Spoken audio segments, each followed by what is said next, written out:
ইতমিনানের সাথে করতে চাওয়ার অর্থ কি সরকার আর তাগুতের গোলামি করা? কখনো নয়। ইতমিনান হলো ইতমিনান আলাল ঈমান, ঈমানের উপর ইতমিনান থেকে সকল তাগুতের মোকাবেলা করে ইসলামের পতাকাকে উড্ডীন করার নামই হলো আজকের এই তালিমি মেহনত।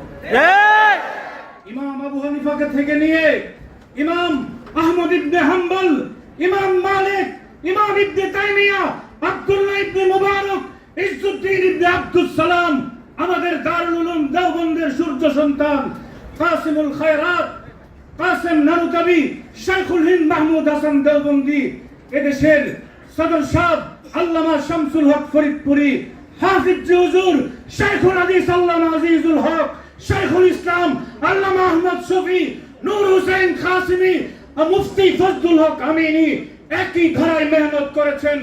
আল্লামা মামুনুল হক সেই ধারারই বর্তমান সময়ের সবচেয়ে আপুসীন সিফাত সালাহ। যারা মাদ্রাসা দখল করে, তালিমের নামে ভৌতাবাজি ভণ্ডামি করে, জাতিকে বিভ্রান্ত করে, তোমরা ভবন দখল করতে পেরেছো। জাতির ঘৃণা নিয়ে তোমরা ইতিহাসে রাস্তা করে নিক্ষিপ্ত।